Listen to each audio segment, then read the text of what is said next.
Okay. Maraming salamat po. Ano na lang po masasabi nyo sa Love for All na program po? Very thankful sa Love for All program, recent program. Kasi may maraming taong nakabenefits. Salamat po sa inyong pagbibigay sa amin ng tulong. Kasi isa kami sa nabigyan ng sa SLP, DSWD. So maraming salamat po sa inyo.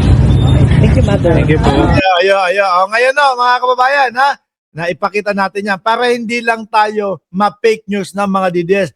Ngayon, pupunta na po tayo doon sa kaisa-isa.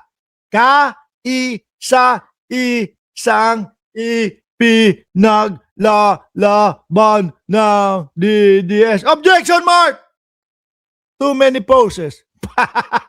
Yung photocopy daw po. Pakinggan po natin mga kababayan si Atty. Carlo Ibanez at eto ang photocopies ay at pakisuportahan na din po ang kanyang Facebook page mga Boss Chief Amo Sir kung gusto nyong matuto ng mga legal kagaya ng mga ito at hindi kayo maligaw ng landas at hindi kung ano-ano ang ipopost nyo sa Facebook ipollow nyo si Atty. Carlo Ibanez po mga bossing. Ipapaliwanag niya dito yung tungkol sa photocopy na paulit-ulit yung mga DDS at balita ko meron pang mga DDS daw po nag-Xerox copy ng pera.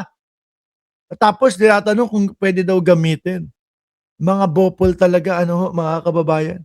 Paulit-ulit sila doon sa photocopy na yun kasi yun yung akala nila makapagsasalba sa kanilang iniidolo na vice-presidente. O game! ang photocopies ay tinuturing na original sa batas. Sa impeachment trial, binanggit ni Attorney Ligutan na ang Baka sabihin ninyo o sino ba yan nagsasalita? Si Rockstar Lawyer yan. Si Rockstar Lawyer yan. Okay? Yan ay meron ding kanyang Facebook page na pwede nyong i-follow na madami kayong matututunan.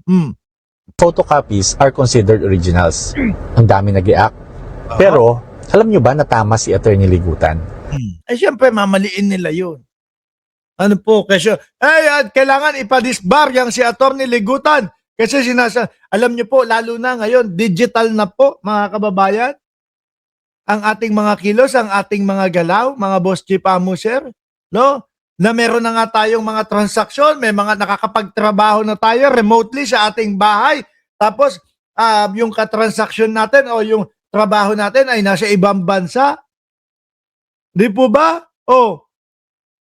At paano yun? Kailangan ba yung mga original documents, kunyari, nagtatrabaho ka sa Microsoft o kung saan, yung mga original documents na talagang hard copy, etc. Wala nang hard copy ngayon. Dito po, yung mga resibo, etc. Lahat po, mga kababayan, digital na kailangan kukunin, kuha doon, tapos balik sa Pilipinas. Ganun po ba? Hindi na. Lahat digital na po, mga kababayan. Sabi ni Lito Braga, digital na ang chismis. Sa mata ng batas, ang photocopies ay admissible in evidence, the same as originals. Supreme Court mismo ang nagsabi niyan sa kaso ng People versus Lastimosa. Nakita nyo? Supreme Court pa ang nagsabi. Tapos kapag, syempre wala na. Corner na naman ang mga DDS. Naku, sinabi ng Supreme Court. Naku, pinanigan. May panig na pala ang Supreme Court doon. At may kasong naging halintudanan. Sasabihin ng mga DDS. Hindi, biglang lilipat yan doon sa laway ni Congressman Beatrix Luiso dito sa gilid ng bibig. Biglang lilipat yan doon sa sipon. Anak ng putik. Ganyan naman po kasi ang mga DDS talaga, mga kababayan, di ba? Sabi ni Ma'am Neng Gigi, ang mga birth certificate din, example ng certified copy, legal document. Di ba tayo kapag ka nasa ibang bansa sa PSA, pwede kang makakuha? Na dinesisyonan noong February 3, 2025. According sa SC, a photocopy being a duplicate is admissible to the same extent as the original, absent any question of genuine question of authenticity or a showing that it is unjust or inequitable to admit a duplicate in lieu of the original. paano yung mga DDS niya? Don Pasis, Jane Pilla at Ma'am Juby Sestina. Paano yung mga DDS? Eh di balik po sila sa mga ad hominem na kanilang mga sasabihin po. Balik sila doon sa mga panlalait, physical ho, mga kababayan. Pero ang totoo, day 2, mga boss chief mo, sir, day 1, day 2, day 3 ng impeachment, sunog na sunog po yung kanilang defense team, mga kababayan. Day 1, ano? Day 1, ang sinabi lang paulit-ulit nung kanilang lawyer ay ibinoto ng 32 million si Sara Duterte. Yun lang po. Day 2, ano? Nag-object lang ng nag-object. Ito pong si ano. Pero mga kababayan, yung objection po, no? Ni Narbasa versus doon sa objection ni nito pong siligutan, mga bossing, malayo po. Hindi po ito yung kagaya nung kay Narbasa na objection, Your Honor. Ano ang dahilan? Vague. Hindi maintindihan ng ekspresyon. Objection, Your Honor. Anong dahilan? Too many poses. Madaming masyadong hinto. Kay Atty. Ligutan kapag ka po nag-objection, buo ipinapaliwanag ng maayos. At yan ang mga pag-uusapan natin sa araw na ito, mga kababayan, mga boss chief amo, sir, no? Paano to? Legal daw at posible at tama si Atty. Ligutan. Di babalik na naman kayo sa pambabas na lalaitin nyo na naman yung mga hindi suportado sa inyo o yung mga against sa inyo, kagaya nila Luis Tro.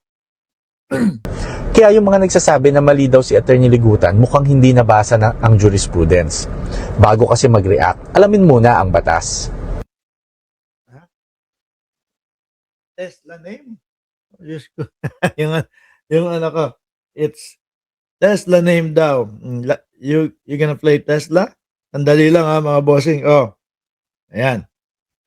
Okay. So paano? Okay na. Sana iklaro na tayo doon. Galing na sa Supreme Court po, mga kababayan. At may pinagbasihan na din kaso. Sabi ni Jane Pilla, wala lang masabi si Narbasa, no? Kaya object ng object, ginawang bobo ang sarili niya. Sabi ni Ma'am Jane Pilla. Sabi ni Sunny Reyes, Atty. Libayan, ano yan? Is a prolific lawyer. Sandali. Libyan? Si Libayan? Si attorney, ano po yun? Ligutan. Ano po? Okay. Ngayon na mga kababayan, tumuloy tayo doon sa mismong mga pangyayari na dito sa impeachment mo, mga bossing.